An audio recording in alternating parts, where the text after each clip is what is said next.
It's been a jittery few weeks for Arab leaders as the world's media speculated on the fate of the region's most prominent financial hub. Although the buzz about Dubai continued in the hallways, following the opening of the 8th Fiqh conference in Kuwait by the Arab Thought Foundation's chairman, Prince Khalid Al Faisal, attention among the 800 political and corporate leaders turned to the key issues driving development in the Arab world.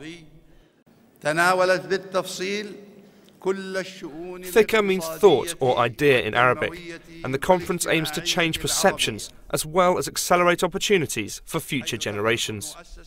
I think it's very important for all the Arabs, whether they are government as leaders or they are only citizens, to know exactly where they stand, how they compare, what is the comparison between them and the first world. Because we hope that this foundation will be one of the means that will carry the Arabs from the third world to the first world. At the event, Prince Khalid unveiled the findings of the second Arab report on cultural development, comparing 20 Arab countries in sectors such as IT, education, media and creativity, providing policymakers with key data and insights.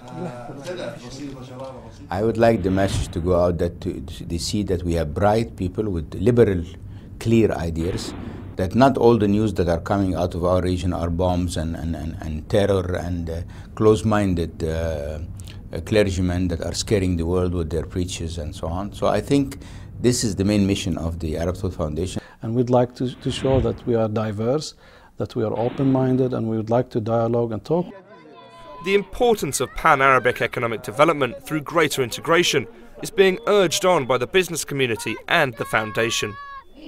The question raised at the conference: is enough being done to tackle the problem of double-digit unemployment amongst the youth? The straight answer is no.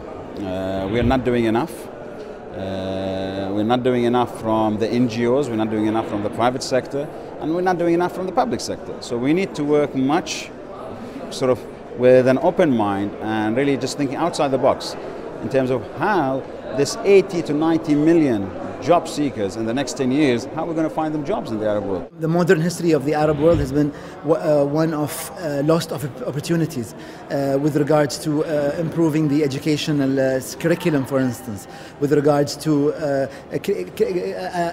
creating vocational training opportunities. You don't necessarily have to go through a 4 or 6 year program. You just need to be able to give the person the skill that is necessary.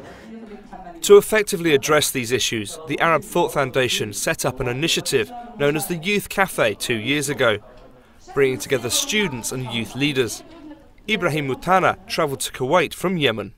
In the Arab world, 71% are under the age of 30, and I'm coming from a country where 75% are under 25. So the question of sustainability, we have a serious question of sustainability, whether the economy, whether education is really sustainable, and whether we will be able to sustain development for the coming 20 years.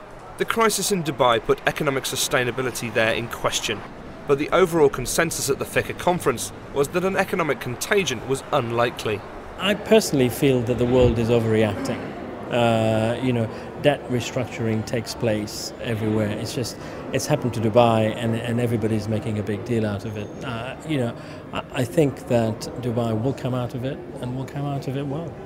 However, as Arab countries are sizing up the impact of the global financial crisis, participants called for greater pan-Arab partnership and integration as the region looks to utilise its resources well beyond oil.